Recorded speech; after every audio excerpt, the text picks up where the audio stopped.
Bismillahirrahmanirrahim. Salamun qawlan min Rabbir Rahim. Assalamualaikum warahmatullahi wabarakatuh.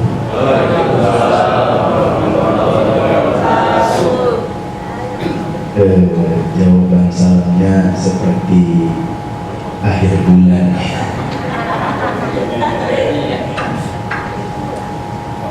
Alhamdulillahi Rabbil Alamin. Wabihi nasta'in wa ala umuri dunya wa din. Wassalatu wassalamu ala sayyidina Muhammadin sayyidil ghurril muhajjalin wa ala alihi wa ashabihil mujahidin al-tahirin, amma ba'd. Hadirin al-hadirah, ikhwan wa akhwati fillah yang dimuliakan Allah subhanahu wa ta'ala, yang sama-sama kita hormati para pimpinan kita, Dewan Direksi, beserta karyawan-karyawati yang insyaallah semua dalam naungan rahmat dan ridho Allah subhanahu wa ta'ala. Di dalam kata hikmah ada kalimat Imam Syafi'i, man arada dunya fa'alaihi bil ilmi, man arada al-akhirah fa'alaihi bil ilmi, man aradahuma fa'alaihi bil ilmi. Itu bukan hadis, karena banyak para ulama, ustadz-ustadz yang baru nongol jadi ustadz gitu ya. Sebelum sekarang ada ulama benar, semua ulama kurang benar gitu ya. Imam Syafi'i berkata, man arada dunia, barang siapa yang ingin bahagia di dunia, fa'alaihi bil ilmi, harus dengan ilmu. Sama orang yang ingin bahagia di akhirat harus dengan ilmu. Dan orang yang ingin keduanya bahagia juga harus dengan ilmu. Apa sih bedanya orang yang gak punya ilmu sama orang yang punya ilmu? Jauh.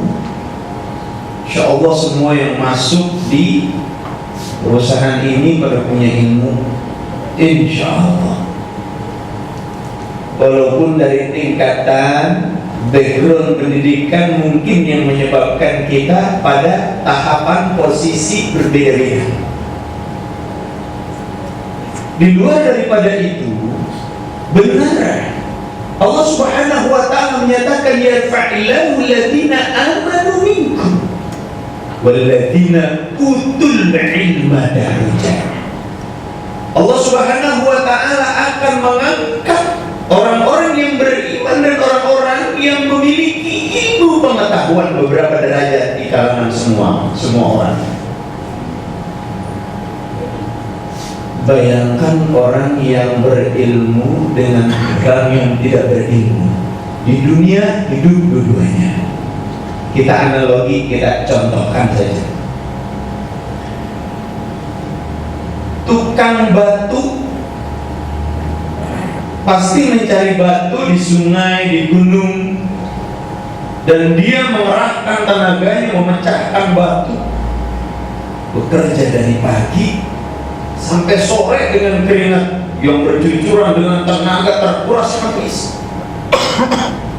Hatta kerjaannya cuma jadi sapu kol batu, itu dihargai nggak lebih dari 45.000. Padahal tenaganya luar biasa terkuras.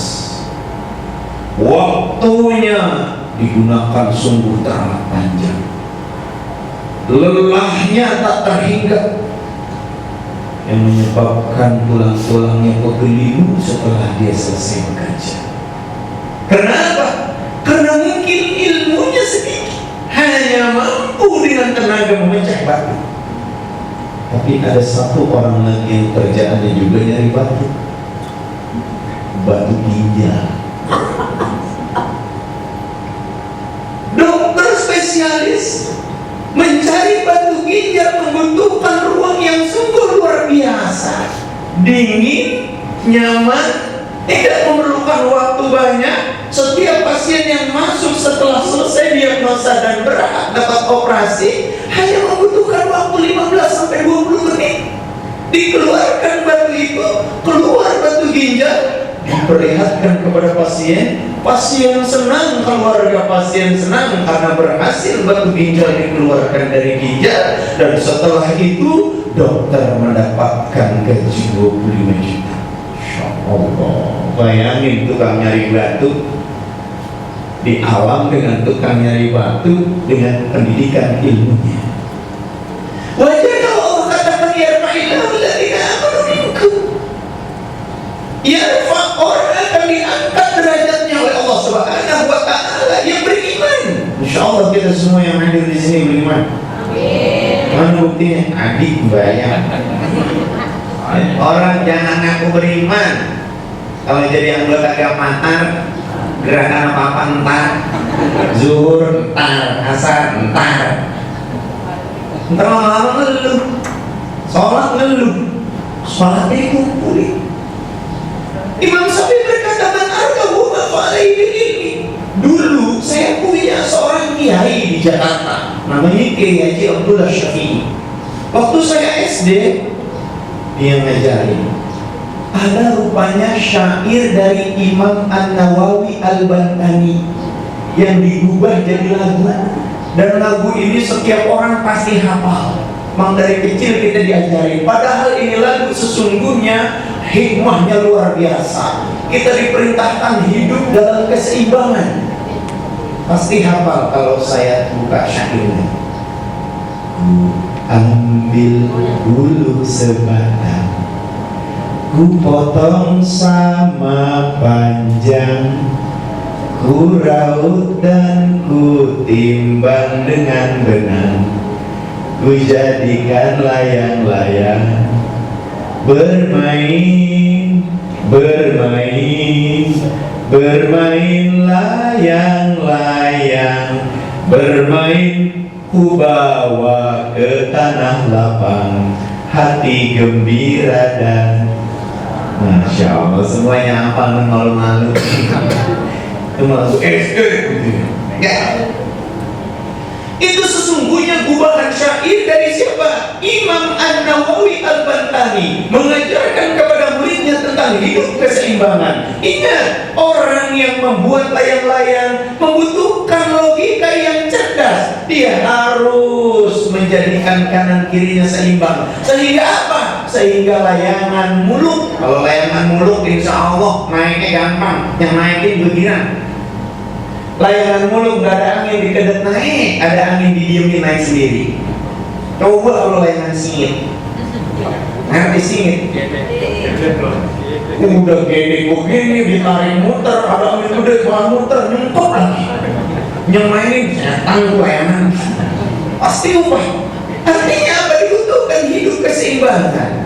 Kita bekerja di dunia, jadikan pekerjaan kita bernilai ibadah. Sebab semua yang bernama syahid fisabilillah, bukannya orang bisa ngebom syariah, bukan. Bukannya orang bisa ngebom yang di mana yang belum nama ini, Belgia, Brussels, Insya Allah. Bukan.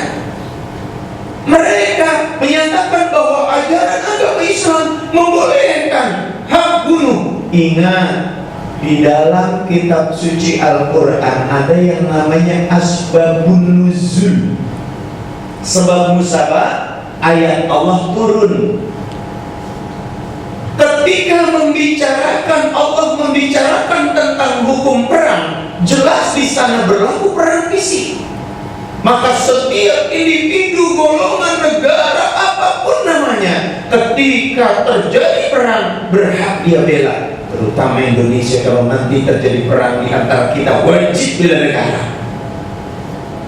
Karena harkat martabat bangsa ini diinjak. Dengan cara apapun kita lakukan. Demi apa? Demi harkat martabat bangsa. Itu dalam keadaan perang fisik.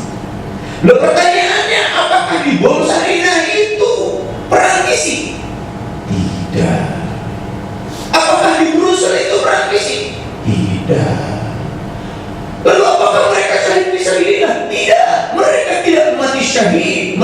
yang mati sangit. Lihat surat kelima, surat Al-Maidah ayat ke-32. Yang punya gadget layar colek-colek gadgetnya, buka konten Al-Quran.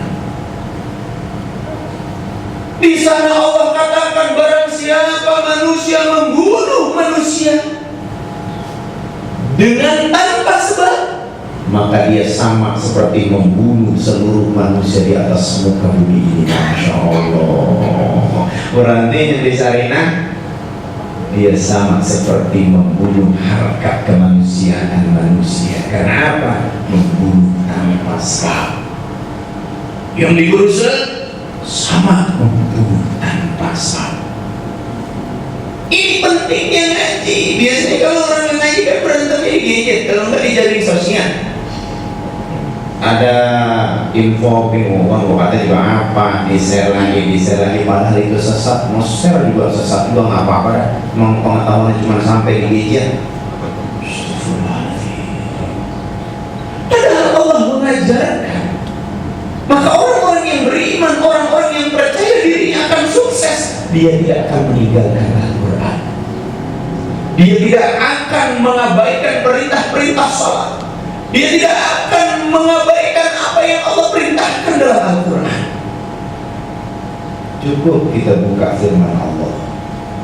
Satu ayat saja kalau kita laksanakan selama hidup kita, insya Allah sehat lahir batin, bahagia dunia akhirat. Ya ibu, kita ngaji nggak ada yang bawa Quran nggak apa-apa, Quran udah ada di sini nih. Adakah konten Al-Quran di gadget kita? Insya Allah kalau gadget model sekarang mah, kalau gadget jadul nggak ada. Jangan coba-coba nyari buat nerima apa namanya kiriman panjang begitu, nomornya lama. Minta maaf ya, udah buang gadget lama, pakai generasi baru. Supaya apa? Supaya kita bisa masuk surga melalui gadget. Iya dong, gadget ini harus kita gunakan sebagai sedekah jariyatin. Jangan maksiatin jariyatin. Mana bedanya sedekah jariyatin? Sedekah jariyatin pagi menyapa teman, Assalamualaikum, Bismillahirrahmanirrahim. Hadis Nabi riwayat Bukhari. Barang siapa yang tersenyum dengan saudaranya, maka Allah meruntuhkan dosa-dosanya sebagian. Masya Allah. Cakep nggak tuh? Dibaca ke temannya, Subhanallah. Jawabnya, kemudian dikirim lagi ke temannya, kirim. Sampai kapanpun itu tulisan dikirim, maka orang yang mengirim telah melakukan sedekahtin jariyatin. Lalu yang mana yang namanya maksiatin jariyatin? Iseng. Gajian potong banyak banget, pengen ke sana kagak punya duit, tadi iseng ngirim gambar yang gak datang ke temannya langsung lihat, astagfirullahaladzim, la ilaha illallah, bukan dihapus, dikirim lagi. Minta maaf nih, ada banyak. Jadi yang begini nih, dikirim lagi, selama gambar yang gak bagus itu dikirim, selama itu pula yang pengirim telah melakukan maksiatin jariyatin. Apa maknanya? Melakukan perbuatan yang Allah tidak redha, itu maknanya maksiat. Jariyatin akar katanya jawab, dihitung terus menerus sampai habis amalnya. Masya Allah, itu nggak bisa, balikin lagi, nggak bisa. Kayaknya ini bisa masuk surga, bisa masuk neraka gitu ya. Tinggal bagaimana kita. Makanya brilianlah kita sebagai orang yang beriman kepada Allah Subhanahu wa Ta'ala. Maukah kita hidup dalam ranah bahagia? Pasti semuanya mau. Gampang caranya. Allah katakan dalam surat Fatir, surat ke-35 ayat ke-29. Yang punya gadget, coba buka gadgetnya. Ya, yang tadi lupa di-silent, untuk ada yang telepon gitu. Pokoknya kalau sholat, orang beriman mah kalau udah azan dia silent, bukan berubah status. Lagi azan bro, iya. Jangan silent lagi. Entah enggak habis sholat dibikin lagi supaya apa? Kalau ada yang telepon kedengeran gitu ya. Ya, dari telepon aja kita bisa memanfaatkan hidup untuk ibadah. Mana contohnya? Kalau kita buka dari telepon, kemudian istri telepon dari rumah, sementara ini gak bunyi, bukan kita gak dengar, emang kagak bunyi. Akhirnya 18 kali telepon, kita buka, astagfirullahaladzim, istri telepon 18 kali. Akhirnya kita akan lagi mau pulang di rumah, pasti dicecer. Emang apa sih Bang? Kau dimanain? Minta maaf.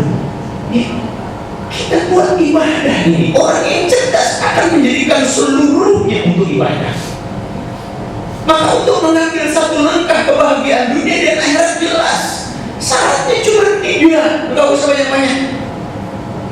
3 saja syarat untuk menempuh jalan kebahagiaan dunia akhirat. Yang pertama kata Allah di dalam surat Fatir 3529, innal ladzina yatsluna kitaballah. Inna sesungguhnya alladzina orang-orang yang beriman itu yatsluna. Yatsluna itu kita diperintahkan oleh Allah untuk melihat, membaca, menelaah, memahami Alkitab Al-Quran Karim. Jadi orang yang dekat sama Al-Quran punya 2 fadilah, ibu bapak yang dirahmati Allah.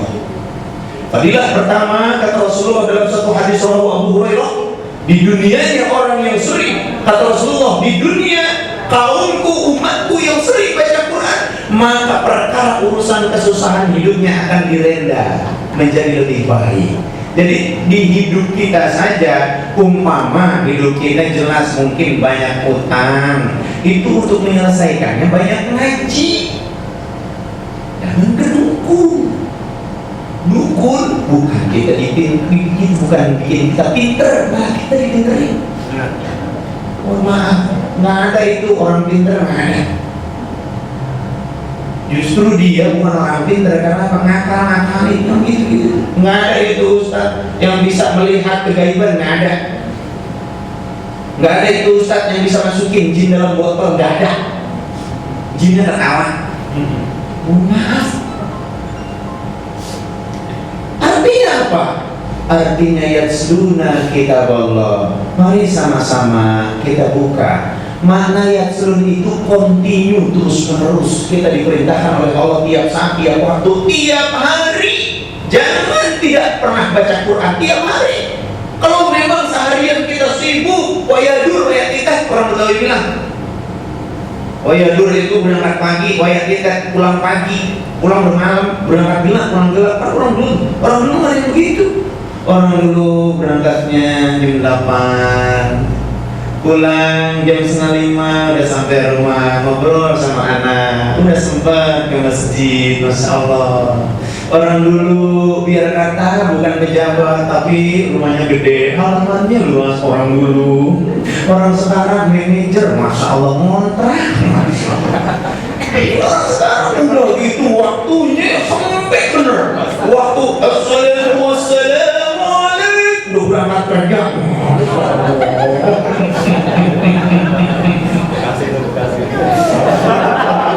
Kayaknya itu panggilan itu udah jauh banget. Ntar aja dah di stasiun. Di stasiun gue sebayangnya assalamualaikum langsung buruk mereka.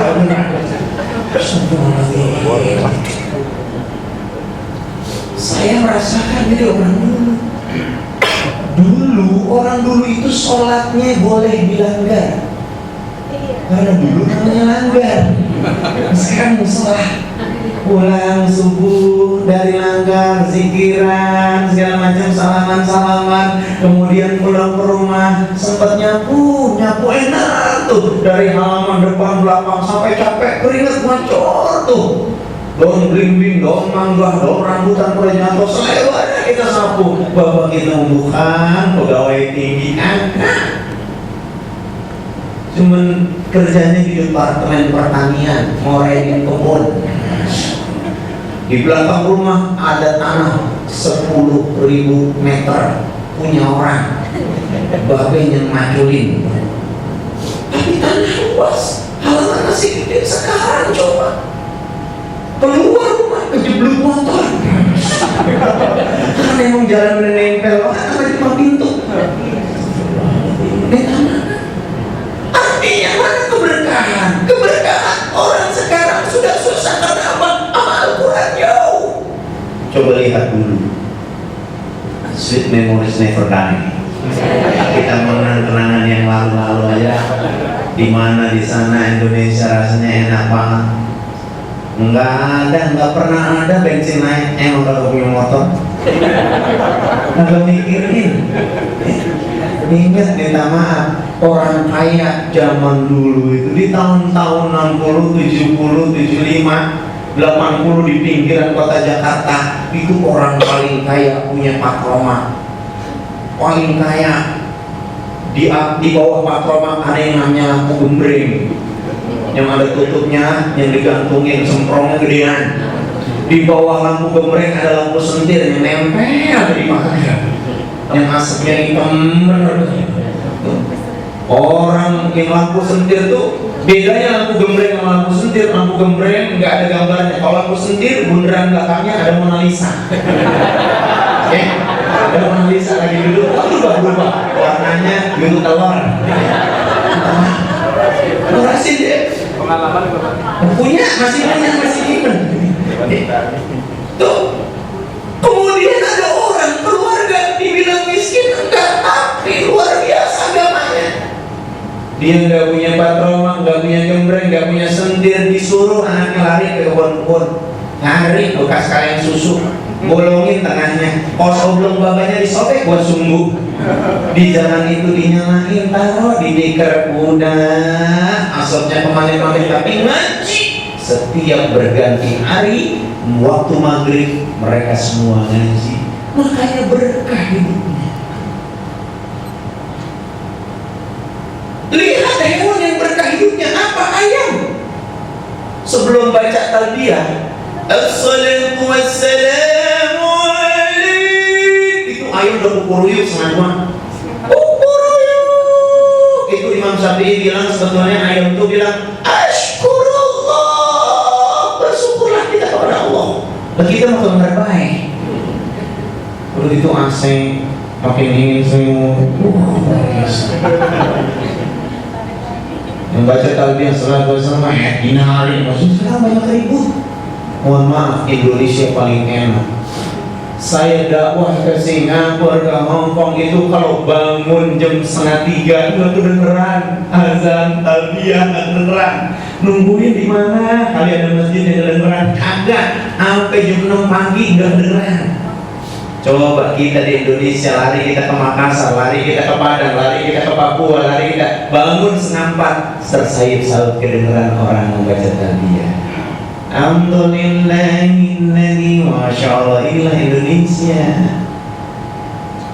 Bersyukur masih ada orang-orang yang bangun di subuh hari. Kata Rasulullah, kalau saja umatku sudah lupa pada subuh hari, maka umatku akan dimiskinkan oleh Allah. Dia seperti makanan yang dicabi-cabi oleh musuh-musuhnya. Indonesia nih. Kalau bicara Indonesia jangan bicara agama deh, bicara warna merah putih di hati, itu aja. Sebab apa kepentingannya? Kita kepentingan bela negara. Kalau bela agama Allah, urusan Allah. Orang kita nggak ada perang agama kok. Dari dulu santun saja kita hidup. Tepo seliro kalau kata orang Jawa. Makanya rumusan Indonesia dari pahlawan-pahlawan kita, Bhinneka Tunggal Ika. Bhinneka berbeda-beda. Kita dipinta oleh pendahulu kita, Tunggal Ika, menjadi satu kesatuan. Itu aja yang harus kita bangun, etos kerja.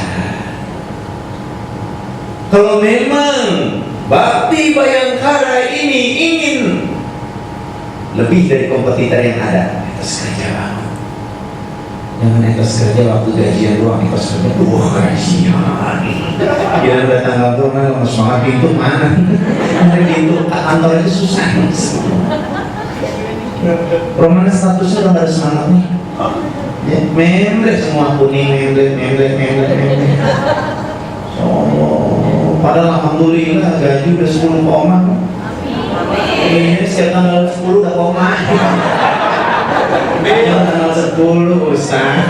Tanggal 3 aja udah miring banget. Ya Allah, belum cicilan sekopi, belum dalam rangkang, belum anak segala macam. Lu tetek bukenya banyak, kulingnya banyak.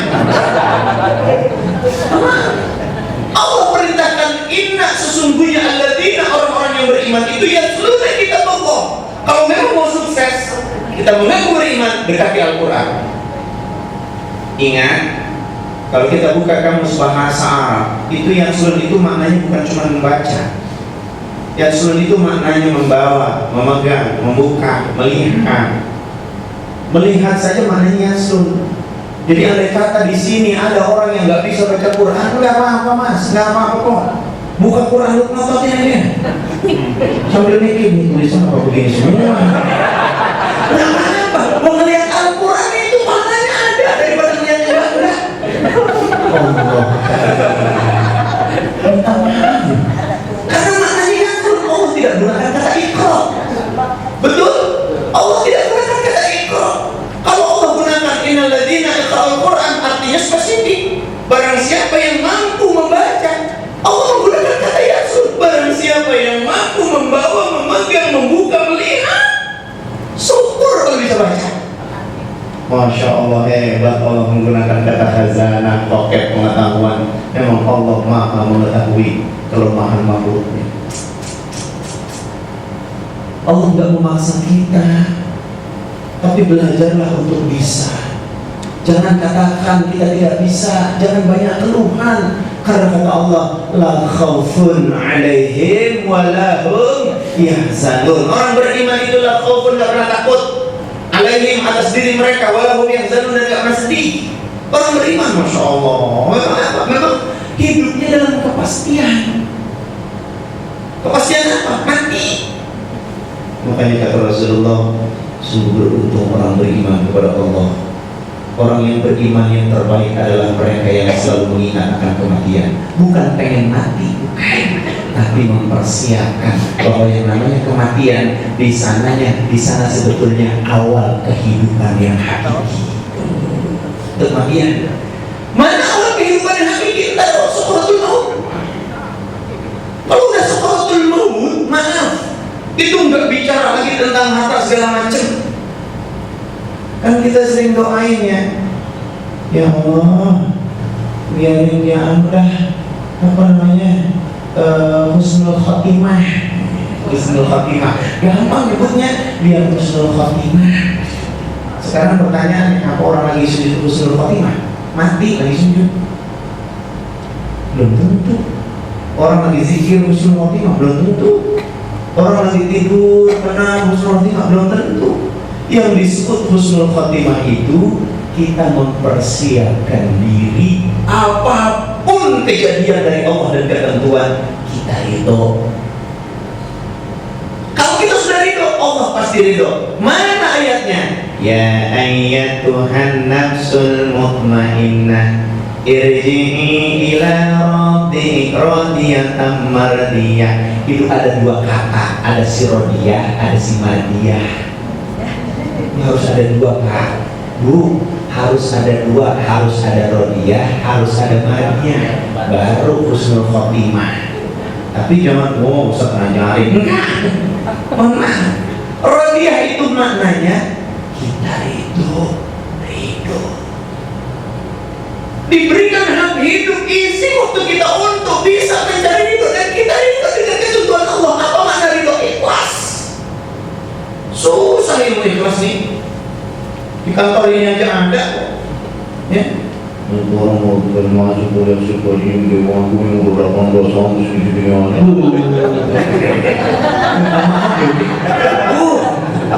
Aduh mah jadi pimpinan SMA pimpinan. Waduh, kayak nggak puas banget. Padahal kapan kita merdeka, kapan kita hidup dengan keadaan.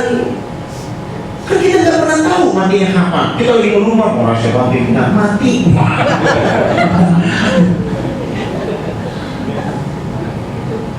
Rodiyah, kita ridho, mardiyah, Allah ridho. Kalau kita ridho, Allah ridho, insya Allah itu yang namanya husnul khatimah. Bagaimana caranya? Ikutin jadwal Allah. Oh, kita kerja juga ikutin jadwal kok. Ya. Sama kita kerja ngikutin jadwal, tapi ikutin jadwal Allah. Ada haknya Allah, ada haknya manusia. Mana haknya Allah? Kalau disuruh ibadah, berarti ngaji itu wajib. Karena Allah katakan yaslun fadilah dunia orang yang baca Al-Quran tiap saat, tiap waktu, gak perlu khatam. Kalau khatam mau tidur aja. Kayak Aisyah dibilang, ya Aisyah, kata Rasulullah, kau mau tidur? Iya sayang, kalau mau tidur khatam Quran. Aisyah bilang, kepanjangan ya Rasul. Enggak, cukup baca 30 Allah. Allah 3 kali disamakan amal seperti khatam Quran. Enak lah ini. Itu buat tidur doang. Mau tidur ambil wudhu, biasain kalau mau tidur wudhu supaya berkah hidup. Wudhu, Allah SWT jadi berminggu, Allah SWT jadi berminggu, Allah SWT jadi berminggu.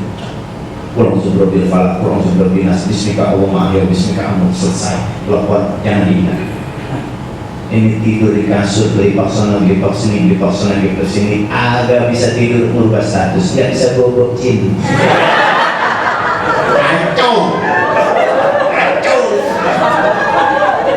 Akhirnya tuh status dibaca sama saudaranya di Bandung. Emang apa sih Pak? Ini laki gue. Oh, cerita.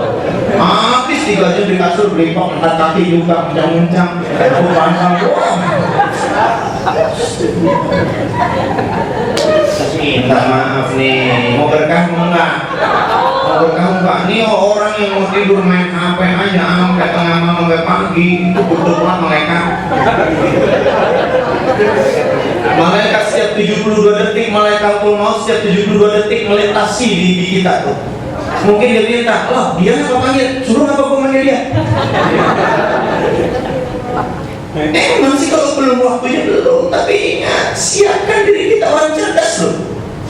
Orang yang cerdas itu mempersiapkan keadaan, mempersiapkan waktu, ridho kepada setiap ketentuan Allah Subhanahu wa Ta'ala. Sakit saja bisa ridho. Alhamdulillah ya Allah, pusing begini ya Allah. Alhamdulillah, istighfar. Astagfirullahaladzim. Pelan-pelan dulu, bersyukur ya Allah. Niati dalam hati diri nggak bisa senderan sambil duduk di depan Allah. Sambil ngomong, sujud kelamaan takut kamu ngomong, nggak usah sujud ngomong. Niati sholat kita. Itu orang beriman, orang yang ikhlas, orang yang ridho. Coba orang yang nggak ada ridhonya. Puyeng lagi orang. Ntar jawabannya nggak punya masa ya Allah. Saya mau tidur dulu. Nggak boleh gitu. Orang yang beriman itu ikhlas, cerdas. Makanya jalan di satu ya sunnah kita bawa. Dunia urusan kita dimudahkan kalau kita sering baca Quran. Ini kata Rasul. Kata Rasulullah SAW, untuk kubur kita, orang yang sering baca Quran, kuburnya akan diluaskan oleh Allah. Ya, ngerti nggak ngerti, paham nggak paham, bisa nggak bisa, iso dilo, berarti orang, ya pin tidak cukup, emang bisa baca, uyang lo. Orang yang dekat dengan Al-Quran, kuburnya akan diluaskan oleh Allah pada dia mati. Yang kedua, waktu sholat, perbaiki sholat kita. Ini sarannya insya Allah. Dan banyak muslimnya. Biasakan sholat berjamaah. Kalau ada musola dekat umpamanya, biasakan jalan ke musola. Kalau udah zuhur, biasakan yang dibikin bukan maksi. Maksi, maksi di mana wah? Iya. Maksi di sana aja tuh, wanitanya bagus-bagus, selain itu namanya maksiat. Lakukan sholat, biasakan, jalanilah kaki kita menuju masjid musola, biasakan. Jangan selama hidup kagak pernah ke masjid, selama hidup enggak pernah musola. Kalau kata saya biarin, tadi kalau mati musola, kalau mati ke masjid, bukan jalan sendiri, gotong. Begitu songong lagi depan imam. Kan lihat songong depan imam. Artinya apa? Kita songong atau enggak? Kalau masih hidup pasti di belakang imam. Kita kumpul ragu kami saya belum bisa, tidak ada imamnya. Coba kalau udah mayat, langsung depan imam. Imam nggak pernah nolak, langsung alhamdulillah, assalamualaikum warahmatullahi wabarakatuh.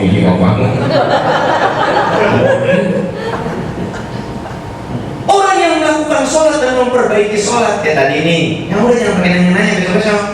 Ya. Sunnah lah, emang dianjurin. Ntar habis asar jangan sunnah. Ya. Cuman kalau ada teman kita habis asar emang pengetahuannya belum ada, dia mau jangan ditarik. Kadang-kadang sok-soknya ilmu beda, mas gak ada mas. Malaikat bercanda bagus loh gitu. Jangan. Lihat Rasulullah dakwahnya luar biasa. Ketika di Masjid Nabawi ada seorang Badui Arab hitam kencing di tiang. Kencing nih sampai di tiang. Mana nyungsar lagi? Ini Umar langsung ngambil pedangnya. Biar aku tebak saja sekalian. Kata Rasulullah, jangan wahai saudaraku, jangan. Dia telah mengotori kesucian masjidmu ya Rasulullah. Jangan. Kalau lu kejar pakai pedang, dia sambil kencing cerecetan makin marah. Dan makin marah cerecetannya. Biarin dia habiskan hajatnya. Setelah selesai, ketawanya belakangan. Setelah selesai, baru Rasulullah samperin. Apa kata Rasulullah? Wahai saudara, sudah selesai, sudah. Lega, lega. Orang begini, lega. Kau ketahui wahai saudaraku, ini tempat ibadah orang muslim, tidak boleh dikotori dengan hajat-hajat yang keluar kotor dari manusia, baik buang air besar buang air kecil. Dia ngomong, apa harus buang air kecil di mana? Di luar, jangan di belakang. Kalau memang ini tempat ibadahmu, kenapa kau gak marah? Tuhanku Allah Subhanahu wa Ta'ala mengajarkan kasih sayang kepada siapa saja. Bisa selesai ya? Selesai. Dibimbing, ayo kita bersihkan sama-sama, dibersihin sama-sama, diurut pakai pasir yang ada di dalam itu. Masya Allah, itu akhlak Islam. Nggak kayak gitu. Mohon maaf, sering berantem. Saya abang nih itu di pinggir riverside, pinggir kali maksudnya. Riverside. Ada masjid dibangun megah, rupanya masjid saudara kita yang fitrahnya agak sedikit berbeda. Tapi saya nggak marah. Waktu saya sholat, ini kan untuk mata kaki. Kalau saya sholat, haram isbal. Isbal? Oh iya, untuk mata kaki. Oh iya, berarti saya pulang lagi. Pulang, haram. Udah, saya nggak mau ngomong, saya belum aja. Mau tinggi kan apa-apa. Supaya apa? Itu kan pemahaman. Jangan berantem gara-gara Islam. Saya ikuti. Setelah itu diskusi. Rupanya yang menyebabkan mereka ketakutan itu isbahnya. Padahal kalau tidak sombong, rapuh. Wong jangan sampai nginep terus gini apa kecuali sampai penuh banget begitu. Gitu nih kalau boleh. Sombong mau kagak, nak tai kotor. Ini jenggot juga jangan berantem. Ingat Sa'ad bin Abi Waqqas, sahabat Nabi yang jenggotnya dikit, bisa dihitung, bisa 7-8 lembar itu. Tapi dipelihara sampai panjang ngawer. Ini kata Umar bin Khattab ngeliatin, setiap kali lihat Sa'ad ngeliatin. Umar kan jauh sendiri banget nih, guys gitu gambarannya. Ya Rasulullah, nah apa kau? Ini Rasulullah, itu sampai Nabi Waqqas jenggotnya menitip yang arah. Rasulullah, kenapa kau usir dengan amalan saudaraku? Bukankah itu sunnah? Bukan masalah dikit, bukan masalah banyak. Yang mau miara monggo, biar selembar juga biarin. Emang dia mau miara? Kau tidak lihat setiap helainya dari jenggot Sa'ad bin Abi Waqqas itu bergelantungan para malaikat kecil. Masya Allah. Kalau saya yang gondrong begini mah enggak gelantungan jelas. Artinya apa? Jangan pusing dengan jenggot, amal ibadah kita pamit. Nggak ada. Nggak ada orang yang merasa melakukan ibadah lebih daripada saudaranya, maka dia lebih rendah daripada saudaranya. Itu Rasulullah SAW. Ayo hidup dalam kebersamaan. Tanggung jawab kita kullukum ra'in wa kullukum ra'in. Setiap kita memimpin, kita akan minta pertanggungjawaban terhadap apa yang kita pimpin. Selesai. Maka perbaiki atau saja. Salah satu di antaranya berjamaah. Jangan pikirin kadang-kadang ini nggak usah. Bersihin hati. Yang menyebabkan orang masuk surga itu karena hatinya yang bersih. Bu, yang menyebabkan orang masuk surga kata Rasulullah dan kata Allah Subhanahu Wa Taala di dalam firman-Nya, hati yang bersih, qalbun salim, itu yang masuk surga. Dulu ada satu hadis rawahu Abu Hurairah. Itu Aisyah istri Nabi Sayyidatina Aisyah radhiyallahu anha minta izin sama Rasul ke pasar. Ya Rasulullah, hari ini aku mau ke pasar, boleh apa? Beli bahan sembah buat apa? Kasurmu udah sobek, aku minta ya boleh ke pasar. Tapi sebelum kau berangkat ke pasar, nih kau teguk air bening, diteguk. Kata Rasulullah, kau teguk jangan ditelan, dikulum aja sampai pasar, sampai pulang. Baik ya Rasulullah. Jalan ke pasar, beli bahan, terima transaksi, pulang dari pasar, sampai di rumah Rasulullah. Ini Aisyah ketoknya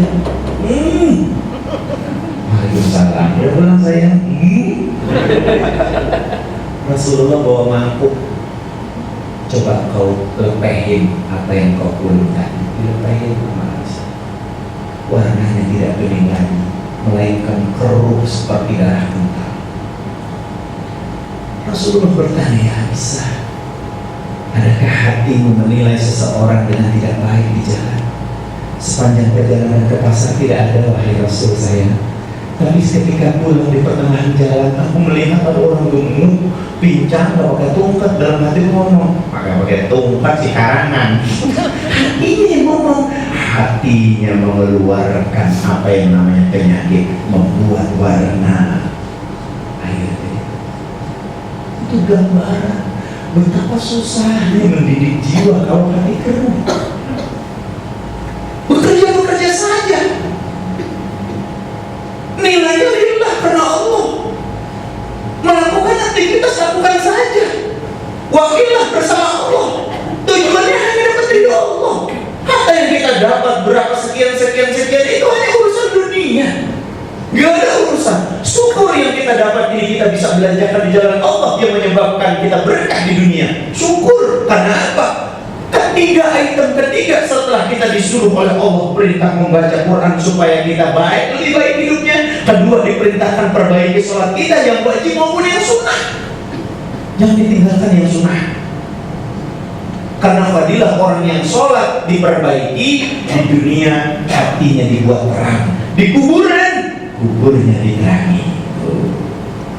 Berarti udah dapat dua tuh. Dunia dapat, kuburan dapat. Yang ketiga mana? Yang ketiga, wa'anfaqu mimma razaqnahum sirran wa alaniyah. Wa'anfaqu, dan berinfak dan bersedekahlah. Razaqnahum, terhadap rezeki Allah titipkan kepada kita, sirran wa alaniyah, terang-terangan maupun sembunyi-sembunyi. Ijaratan lan tabur, kita akan mendapatkan satu perniagaan, perdagangan, segala bentuk jenis usaha kita lan tabur yang tidak pernah Allah kasih kerugian dunia akhirat. Ini janji Allah. 3 doang janji Allah. Maka masalahnya sekarang kita disuruh ngaji, tiap hari ngaji. Kalau lagi sempit hati doang ngaji, lagi sedih mau ngaji. Mungkin lagi bahagia orang Quran tinggal. Padahal Quran gak banget di rumah kita. Kadang satu keluarga lebih banyak Qurannya daripada anggota keluarganya. Udah beli mulu, di toko buku, oh Quran bagus, papa beli. Nah, ini Quran yang kecil, bagus sih gantungnya spion mobil gantung. Sampai pantang linting itu kalau ada polisi tidur, baca agak. Taruh tasbih lagi, oh ada Quran kecil, ada tasbih. Supaya apa? Supaya orang lihat, oh itu ada Qurannya, oh mobil orang Islam, oh luar biasa. Islam itu bukan lahir, tapi Islam itu aplikasi. Kalau Islam sudah benar membaca firman-firman Allah, mempelajari Al-Quran, tidak ada lagi label-label teroris, tidak ada lagi. Susah mereka, susah orang-orang Barat itu melabelkan teroris, susah. Kenapa? Karena kalau Islam melalui metode Al-Quran yang ada di dalam dada, itu akan rahmatan lil alamin semuanya. Enggak pernah ada perbedaan. Enggak pernah pusing dengan kunut dan tidak kunut. Enggak pernah pusing dengan tinggi, dengan enggak tinggi, enggak pernah pusing. Enggak pernah pusing dengan jenggot atau tidak berjenggot, enggak pernah pusing. Kita malah bagus menjadi manusia. Tempat tumbuhnya lengkap, ada kumis, ada jenggot. Kalau kumis doang, lele. Kalau jenggot doang, kambing. Kita pas loh ada kumis dan jenggot. Kita jangan pusing-pusing. Ada tempat tumbuhnya, mana pusing mendadak begitu. Ya Allah. Ya, ada tangga atau nggak ada tangga sama.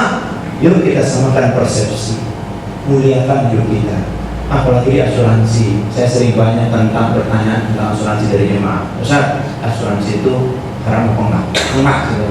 Kan beli pepesan kosong, Ustaz. Bingung nih, pepesan kosong, lu aja makan pepesan kosong. Bukan. Ada ayat Allah peristiwa Nabi Yusuf alaihissalam. Ketika Yusuf ada di penjara, dia bermimpi, dia tekun di penjara, ikhlas karena Allah, takut kepada Allah. Rupanya rajanya bermimpi. Sehari dia bermimpi ada 7 hewan gemuk-gemuk, ada 7 ladang gandum subur-subur. Kemudian dia mimpi ada 7 hewan kurus kering, ada 7 ladang gandum kering kerontang. Ini siapa yang bisa ini mentawilkan ini? Pembantunya bilang, ada orang yang kau penjara itu yang namanya Yusuf. Dia pintar mentawilkan mimpi, panggil dia, kata raja.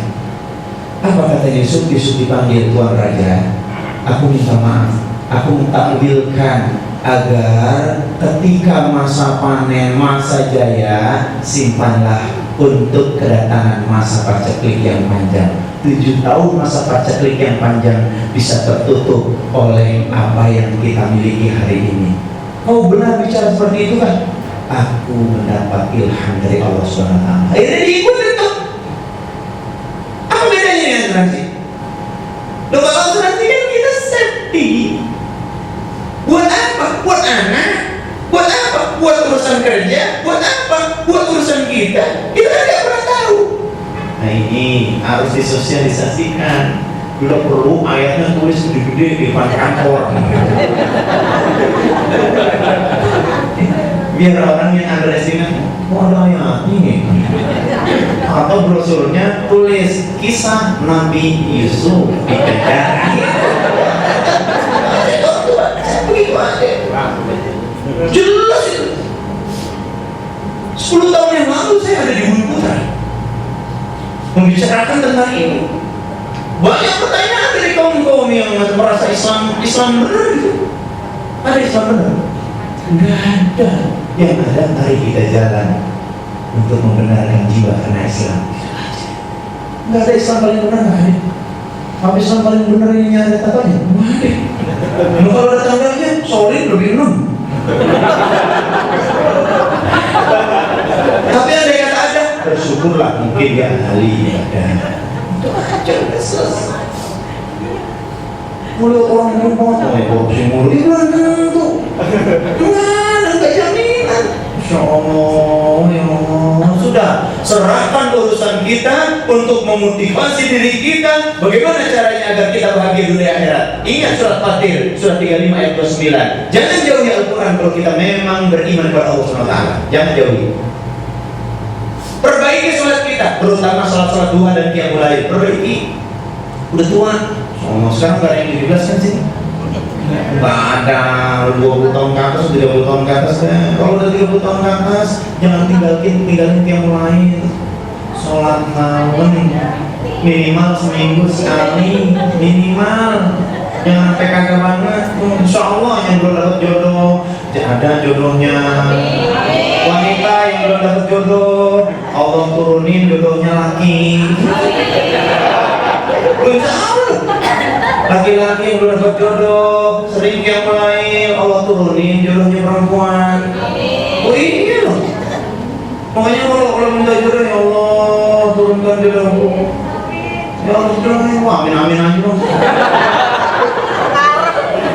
Ya harus begitu.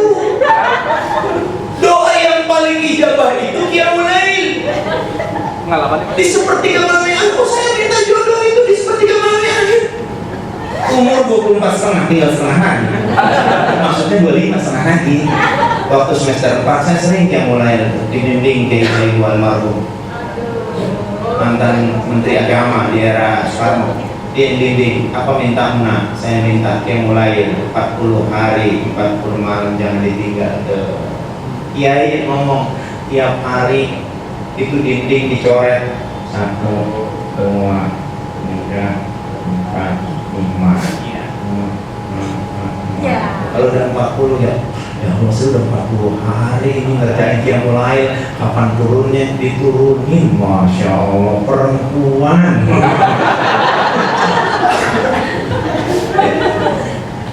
Dan ketika itu mimpi ketemu ini rumahnya di mana nggak tahu saya. Tapi Allah bimbing ketemu tuh. Kita kenalan dan Allah bikin wasilah. Saya punya sanggar, kenapa ada anak kecil gendut ngikut sanggar dan saya pilih jadi peran utama. Yang nganterin poknya ada di mimpi saya. Hebat ya Allah. Ini jangan cari di sini jodoh. Allah ketuk itu Allah. Pasti Allah buka. Saya ngajarin nih. Gampang jodoh. Padahal waktu itu kandidat ada 4 tapi keempat-empatnya nggak ada dalam mimpi itu. Tapi ada di Masya Allah. Setelah ketemu saya beranikan diri masuk ke orang tuanya, minta langsung.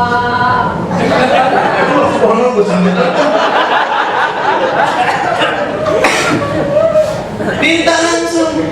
Pak, Bu, saya ingin meminang anak ibu. Loh, kamu tahu meminang anak saya tahu siapa? Orang. Ya orang tuh. Kamu kerja di mana? Saya belum bekerja. Kuliah baru semester 4. Kerjanya apa sekarang? Saya bikin teater. Teater itu apa? Teater itu mendidik anak-anak supaya bisa acting, supaya bisa berani di hadapan audiens. Oh gitu. Oh jadi anakku itu kamu jadi peran utama supaya dekat sama kakaknya. Kebetulan Pak. Ditolak mati-matian tuh. Nanti anak saya mau kasih makan apa? Nasi Pak. Selesai. Saya ingin ibadah dengan apa? Karena Allah. Iya. Jadi jangan takut bebek-bebek bobot. Selesai kerja ibadah. Begitu orang bekerja juga begitu. Tahun ini bekerja, hasilnya nggak menikah, bekerja terus. Jangan mikir. Jangan usil dengan kanan kiri kita. Kanan kiri kita boleh jadi dia baru masuk gajinya 2 kali lipat. Mungkin dari background pendidikannya lebih tinggi, pengetahuannya lebih luas, jaringan silaturahimnya lebih bagus. Dan cara mengaplikasikan pekerjaannya lebih relevan ketimbang orang yang biasa cuma beda. Seperti ilustrasi tadi, orang yang cuma memecah batu dengan orang yang berilmu sama mencari batu. Mari kita seimbangkan hidup kita seperti Imam Nawawi berkata, kanan kiri kita harus seimbang, duniawi ukhrawi. Supaya apa? Supaya hidup kita berkah di sisi Allah Subhanahu wa Ta'ala. Ya, nanti saya cariin deh caranya. Kalau nomornya kasih tahu ya. Masuk gue akan nanti item-itemnya gue kasih tahu dulu deh. Makanya mau nyari jodoh, mau usahanya lancar. Soalnya saya nggak di sponsor nih. Zero cost nggak pakai biaya. Ya kalau lu kirim perusahaan syukur. Begitu. Dan terakhir saya mau promosi. Boleh kan promosinya? Saya nggak pernah minta dana kepada setiap instansi, nggak. Cuma saya berharap saya produksi film yang ke-18 nih, Judulnya Kelam-Kelam Langit. Nanti 14 April seluruh Indonesia di XX1 ditayang. Barang siapa yang nonton film itu, dia sama telah berinfak 20% untuk pembangunan rumah tahfiz Darul Multazam di daerah Darmaga Bogor. Makanya sekalian nonton, sekalian infak. Filmnya semua umur, kecuali yang gak punya umur. Film semua umur, boleh bawa anak, boleh bawa ponakan.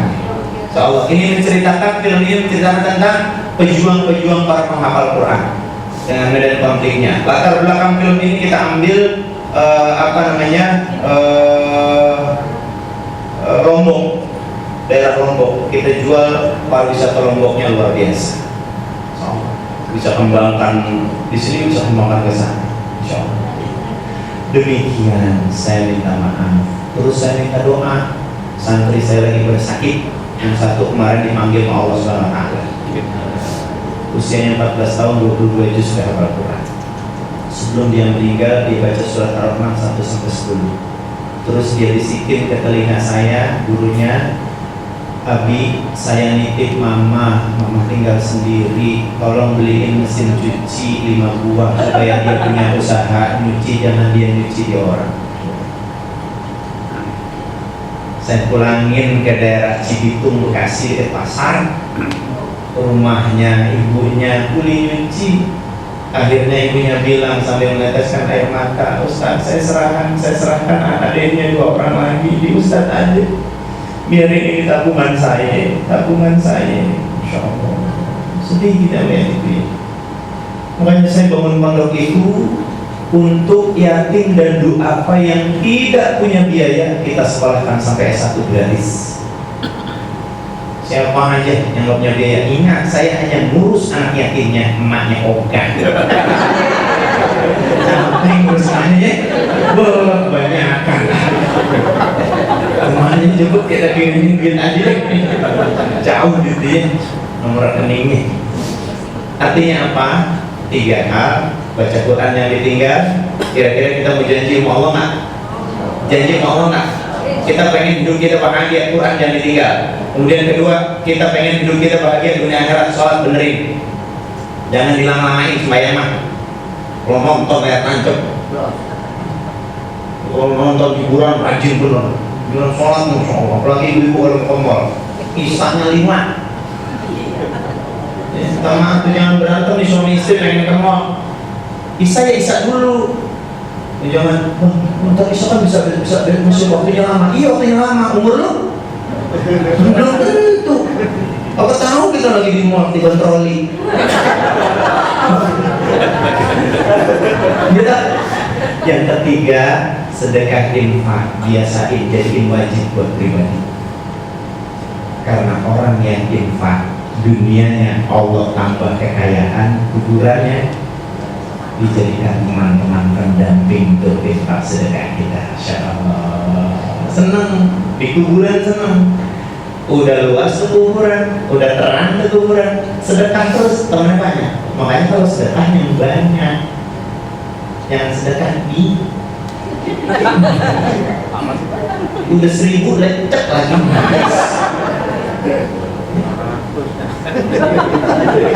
Apa bedanya 5 juta dengan 10.000? Beda. Yang 5 juta datang ke kuburan. Assalamualaikum. Waalaikumsalam. Subhanallah. Siapa kau? Aku amal sedekah. Aku tidak pernah lihat kau di daerah apa ya? Enggak. Aku dengan izin Allah. Aku begini. Aku kagum dan aku senang dengan kedatanganmu sebagai teman-teman. Ada lagi, ada banyak. Memang dia aja sedekah, gede-gede sedekahnya. Kalau kamu, Assalamualaikum. Begitu salamnya. Kalau yang 1000, mereka.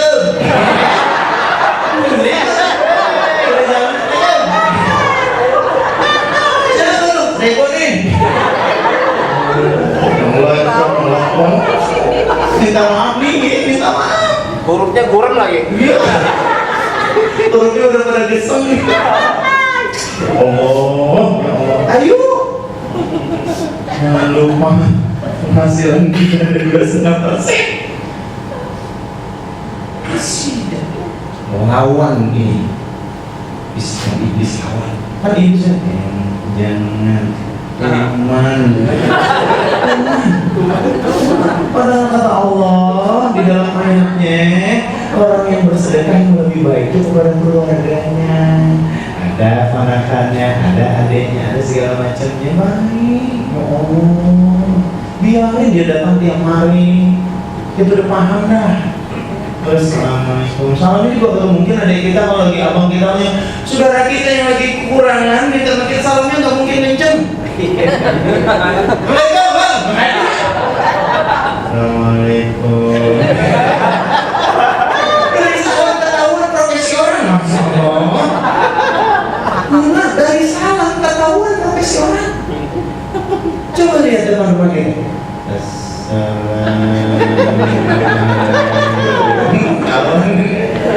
Kalau RT kan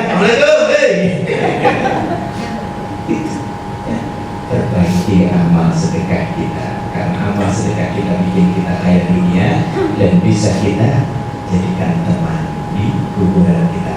Kuburan tempat di mana persinggahan kita, bukan kubur sebetulnya, itu alam barzah. Alam barzah disatukan kembali ruh dengan jasad. Sehingga apa? Dari alam yang berbeda, yang hidup bisa bersalam dengan yang mati. Mana contohnya? Rasulullah, Assalamualaikum ya ahli kubur. Sebetulnya bukan kubur, melainkan barzah. Bermenjawab itu di alam barzah, alam yang lain, waalaikumsalam. Itu, tapi jawabannya tidak diperdengarkan dengan hak Allah, digoibkan. Kalau kedengeran kamu kita lewat kuburan, Assalamualaikum ya ahli kubur, waalaikumsalam. Mana contohnya yang tadi? Assalamualaikum ayuhan nabi wa rahmatullah wabarakatuh. Dalam sholat ada salam. Siapa yang kita salami? Rasulullah sallallahu alaihi wasallam. Di alam barzah Rasulullah menjawab salam. Makanya mayat itu sesungguhnya cuma perantara, berpisahnya dulu dengan jasad. Kalau udah masuk kubur, bukan kubur, alam barzah. Jelas dia disatukan lagi pada alamnya, ya. Dengan keadaan-keadaan, dengan amalan-amalannya. Yuk perbaiki mulai dari sekarang. 3 doang dikit, ya, 3 doang sedikit. Mudah-mudahan yang 3 ini meningkatkan atas kerja kita. Mulai besok kerja semangat. Apalagi tanggal muda besoknya. Insyaallah. Mau tanggal muda, tanggal tua, pokoknya semangat. Mau utang banyak, utang enggak, ikhlas. Ridho, kita mencari ridho Allah. Kalau kita ridho, Allah pasti ridho. Insyaallah. Masuk akal yang kesana di depan Allah. Wa masuk akal di syaitan terbersihkan. Dan hak yang benar datang dari Allah. Yang zalim yang salah dari diri sendiri. Karena akal tidak sekali datang bumi, tidak sekali tiba, tak ada daging yang tak ada. Kita minta kepada Allah Subhanahu Wa Taala agar perusahaan ini mendapat keberkahan dari Allah Subhanahu Wa Taala. Tahun demi tahun makin meningkat produktivitas kerja dan aset pun makin meningkat. Mudah-mudahan bisa ekspansi ke tempat-tempat yang belum ada institusi ini. Kita minta kepada Allah seluruh karyawan yang bekerja dari top manajemen sampai level bawah diberkahi oleh Allah Subhanahu Wa Taala, diberikan hidayah oleh Allah Subhanahu Wa Taala. Kemudian yang belum berjodoh Allah pertemukan jodohnya, yang banyak kesulitan dunia Allah selesaikan kesulitan dunianya, yang sedang menunggu kehadiran cabang bayi Allah percepat kehadirannya, yang sedang menunggu konflik rumah tangga Allah selesaikan konfliknya, yang sedang sakit Allah angkat penyakitnya. Al-Fatihah. Bismillahirrahmanirrahim. Alhamdulillahirabbil alamin arrahmanir rahim maliki yaumiddin. Iyyaka na'budu wa iyyaka nasta'in ihdinas siratal mustaqim siratal ladzina an'amta 'alaihim ghairil maghdubi 'alaihim waladdallin. Ya Allah ya Rabbana ya Ghafur, wahai Allah yang Maha Pengampun, kami menyadari ya Allah kesempatan hidup Kau beri kepada kami, namun lebih banyak yang kami melakukan maksiat dan dosa. Ampuni Ampuni ya Allah maksiat dan dosa yang terus-menerus kami lakukan, baik yang besar maupun yang kecil, yang nampak, yang tersembunyi, yang disengaja maupun yang tidak disengaja. Ampuni pula ya Allah dosa yang pernah dilakukan pasangan hidup kami. Ampuni pula ya Allah dosa yang pernah dilakukan anak keturunan kami. Ampuni pula ya Allah dosa yang pernah dilakukan ayah ibu kami. Ampuni pula ya Allah dosa yang pernah dilakukan guru-guru dan para pemimpin kami. Ya Allah yang berdoa ya Allah yang maha sempurna cahayanya, berikan cahaya keimanan di hati kami ya Allah, agar hari berganti hari dengan izin-Mu makin meningkat amal ibadah kami dalam takarrub kepadamu. Ya Allah ya Rabbana, ubah niat kami menjadi niat yang baik ya Allah. Istiqomahkan hati kami untuk ikhlas ya Allah, mencari ridha-Mu ya Allah. Ya Allah ya Rabbana, jadikan sarana tempat di mana kami bekerja ini menjadi sarana ibadah ya Allah, yang menyebabkan Engkau ridha kepada kami ya Allah, yang menyebabkan berkah hasil dari pekerjaan kami ya Allah, yang menyebabkan anak keturunan kami bahagia dari hasil kerja yang berkah ini ya Allah. Rabbana hab lana min azwajina zurriyyatina qurrata a'yun waj'alna lil muttaqina imama. Rabbana atina fid dunya hasanah fil akhirati hasanah wa qina adzabannar wa adkhilnal jannata ma'al abrar ya aziz ya ghaffar ya rabbal alamin. Sallallahu alaihi wasallam Muhammad wa ala alihi washabbihi wasallam walhamdulillahi rabbil alamin. Akhir kalam billahi taufiq wal hidayah. Assalamualaikum warahmatullahi wabarakatuh.